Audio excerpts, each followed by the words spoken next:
एक मित्र ने प्रश्न पूछा है कि हम विपश्यना तो बहुत दिनों से करते हैं, लेकिन हमारे अंदर संयम तो कहीं भी नहीं है।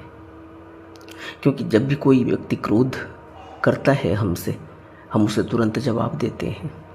अगर वो हमें गाली देता है तब भी हम रिएक्शन करते हैं।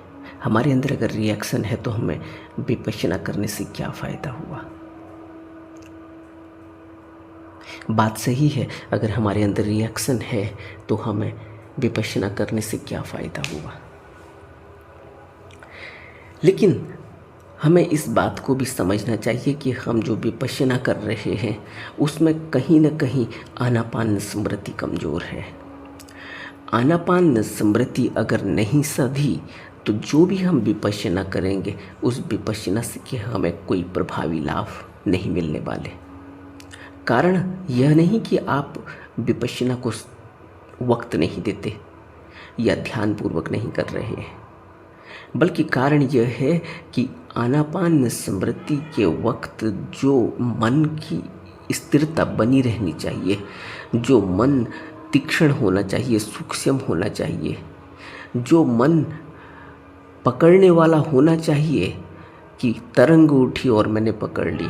उसने क्रोध किया और मैं समझ गया कि यह क्रोध अब मेरे अंदर एक तरंग उठाएगा, मेरे अंदर एक उत्तेजना पैदा करेगा, मैंने उसको पकड़ लिया। अगर मैं नहीं पकड़ पा रहा हूँ, अगर मेरे अंदर वह स्मृति नहीं जगी है, वह सती नहीं पैदा हुई, तो इससे यह पता चला कि आनापान स्मृति कमज़ोर है। और आनापान स्मृति को साधने के लिए ही विपश्यना से पहले इतना ध्यान हमें करने की आवश्यकता है सांसों पर कि हमारा मन स्थिर हो सके, सूक्ष्म हो सके, तीक्ष्ण हो सके और वह उठ रही सभी तरंगों को, सभी वेदनाओं को शरीर के अंदर और मन के अंदर पकड़ सके। अगर वो नहीं पकड़ पा रहा है तो कहीं न कहीं आनापान स्मृति कमज़ोर है, उसमें ज़्यादा ध्यान देने की ज़रूरत है। यह तो हुई पहली बात। दूसरी बात यह है कि अगर किसी व्यक्ति ने हमसे क्रोध किया है तो वह व्यक्ति जो क्रोध कर रहा है उसकी हमारे जीवन में कितनी अनिवार्यता है, उसके क्रोध से बड़ा हमारा जीवन नहीं है क्या उसके क्रोध से बड़ी हमारी शांति नहीं? अगर उसके क्रोध से हमारी शांति भंग हो जाती है तो इससे पता चलता है कि उसका क्रोध बड़ा है और हमारी शांति छोटी रह गई। इससे पता चलता है कि अभी मेरे अंदर मन की शांति के लिए कोई अनिवार्यता नहीं है। सबसे जरूरी और महत्वपूर्ण बात जीवन में ध्यान रखने वाली यह है कि इस जीवन में ऐसा कुछ भी नहीं जो ध्यान की जगह ले सके, और इस जीवन में इतना अनिवार्य कुछ भी नहीं जितना अनिवार्य ध्यान है। और इस जीवन में बुद्ध के चरण के अलावा कोई भी इतना मूल्यवान नहीं। जिस व्यक्ति ने इन तीन बातों को अपने जीवन में गांठ बांध कर रख लिया, वह व्यक्ति फिर इन तरंगों से घबराता नहीं है, इन तरंगों से उसके अंदर प्रभाव नहीं पड़ते। अगर कोई व्यक्ति हमें गाली दे रहा है, क्रोध कर रहा है और हमें उस क्रोध का प्रभाव अगर हमारे मन पर पड़ रहा है और हमारे अंदर उत्तेजना पैदा हो रही है, तो फिर हम में और एक दुनियादार में कोई फ़र्क नहीं। फिर हमें यह नहीं कहना चाहिए कि हम विपश्यना करते हैं। विपश्यना करने वाला साधक तो बिल्कुल ही अलग होता है। उसके जीवन में गहन शांति, स्थिरता उसके मन में, और वह जीवन को समझता है। वह अपनी हर घटना को समझ रहा है। जो भी घटना उसके जीवन में पल प्रति पल घट रही है, वह उसको साक्षी भाव से देख रहा होता है। वह उस पर कोई अपना एक्शन और रिएक्शन नहीं करता। वो वही करता है जो कुशल होता है, वो वही करता है जो लोकहित में होता है वो वही करता है जिसका उसके ऊपर, उसके मन के ऊपर, उसके शरीर के ऊपर कोई प्रभाव नहीं पड़ता, कोई अकुशल प्रभाव नहीं पड़ता, कोई विपरीत प्रभाव नहीं पड़ता। तो यह हमारे ऊपर निर्भर करता है अब कि हम जो कह रहे हैं कि हम विपश्यना करते हैं और दूसरे के व्यक्ति द्वारा किए गए क्रोध से हम प्रभावित हो जाते हैं। उसका क्रोध इतना मूल्यवान नहीं है कि वह आपकी शांति को भंग कर दे। अगर उसका क्रोध उसके द्वारा इस्तेमाल किए गए शब्द और उनका कंपन, उनकी तरंगें अगर हमारे मन पर प्रभाव डाल रही हैं, हमारे हृदय में प्रभाव डाल रही हैं, तो फिर यह समझना चाहिए कि अभी हम बहुत कमज़ोर हैं।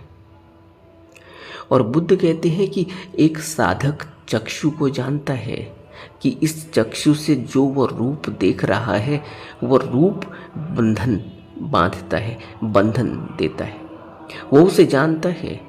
और जब अनुत्पन्न होता है बंधन, जब संयोजन की उत्पत्ति होती है तो वो उसे भी जानता है। एक उदाहरण से समझते हैं। जैसे कोई साधक है, वो चक्षु को जानता है, चक्षु विज्ञान के बारे में उसे अच्छी जानकारी है, वो रूपों को जानता है।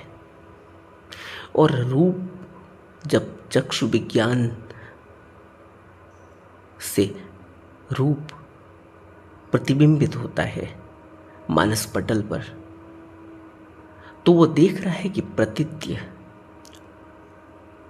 यानी कारण से जो संयोजन पैदा हो रहा है, जो बंधन तैयार हो रहा है, क्या वो उस बंधन को देख पा रहा है? अगर अभी मैं चक्षु से, आंखों से किसी रूप को देखकर उस बंधन को नहीं देख पाया, तो जैसे ही चक्षु से टकराएगा वह रूप, एक तरंग उठेगी। आपने देखा ना, आप टेलीविजन पर क्रिकेट मैच देखते हैं, क्या होता है? चक्षु से, आंखों से जब कोई वस्तु टकराती है तो अंदर एक तरंग पैदा होती है। आप क्रिकेट मैच देख रहे हैं, आंखों से जैसे ही दिखाई दिया कि किसी खिलाड़ी ने कैच पकड़ लिया है, एकदम से एक तरंग उठती है अंदर। और उस तरंग के बाद कब आपके हाथों से ताली बज जाती है, कब आपके मुंह से शाउटिंग होने लगती है, आपने कभी इसको महसूस नहीं किया? ये क्यों होता है? यह इसीलिए हो रहा है कि आंखों से कोई वस्तु टकराई है और एक तरंग उठी है, उस तरंग में हम बह गए, उस तरंग को हम देख नहीं पाए और तभी मुंह से आवाज निकल गई। ये बेहोशी के परिणाम है। इसलिए बेहोशी एक साधक के लिए बेहोशी के परिणाम है, एक संसारी आदमी के लिए जो दुनिया में आनंद ले रहा है, मजा ले रहा है, उसके लिए नहीं। लेकिन एक साधक के लिए यह एक घड़ी है अपने को देखने की, उस तरंग को देखने की। अगर वह उस तरंग को देख पाया और अपने अंदर ही अंदर उसने यह महसूस कर लिया कि यह तरंग उठी थी, मैंने देख ली और देखने के बाद मेरा कोई रिएक्शन नहीं है, और वह तरंग तुरंत ही विदा हो जाती है। आपने देखा ना, कैच पकड़ लिया गया, खिलाड़ी आउट हो गया, चला गया, आप देखते ही रहे अपनी तरंगों को। तो जो आंखों से रूप देखकर, वस्तु को देखकर जो तरंग उठी थी, उस तरंग को आपने, उसके रिएक्शन को आपने देख लिया, आप उस रिएक्शन से बच गए। और अगर आपने किसी रूप को देखकर यह कह दिया कि यह बहुत सुंदर है, मुझे चाहिए, तो यह वेदना जो सुगंध लगने लगी थी, यह वेदना राग पैदा कर देगी, और जैसे ही राग पैदा हुआ वैसे ही बंधन पैदा होने लगेगा। और अब बार बार अंदर से आवाज़ उठने लगेगी, हुक उठने लगेगी कि अब मुझे यह चाहिए, क्योंकि संज्ञा ने यह कह दिया कि यह सुंदर है। और संज्ञा जब उसमें अपना डिसीजन दे देती है और हमने उस डिसीजन को स्वीकार कर लिया, तो अब हम राग के पीछे भाग गए। अब हम उसको पाकर रहेंगे। अब हमें उसके लिए मेहनत करनी होगी। और यदि संज्ञा ने यह कह दिया कि यह रूप सुंदर नहीं था, बेकार था, तो यह वेदना यह भी है, लेकिन यह दुख देने वाली वेदना, यह सुखद वेदना नहीं। तो इसके प्रति भी द्वेष जगेगा, अच्छा नहीं लगेगा तो क्रोध जगेगा। और अगर मैं इस संयोजन को दृष्टा भाव से देखता रहा, इस बंधन को दृष्टा भाव से देखता रहा, तो इसका प्रहाण हो जाएगा। यह फिर बल नहीं पा पाएगी, और अगर बल नहीं मिलेगा तो स्वतः ही नष्ट हो जाएगी। इसी तरह से वेदनाएं उठती हैं और नष्ट हो जाती हैं। लेकिन जैसे ही हमने उनको बंधन बना लिया, उन संयोजनों को हम नहीं समझ पाए, नहीं देख पाए, विस्मृति की वजह से, सती की असमर्थता से, सती के उपस्थित नहीं होने के कारण,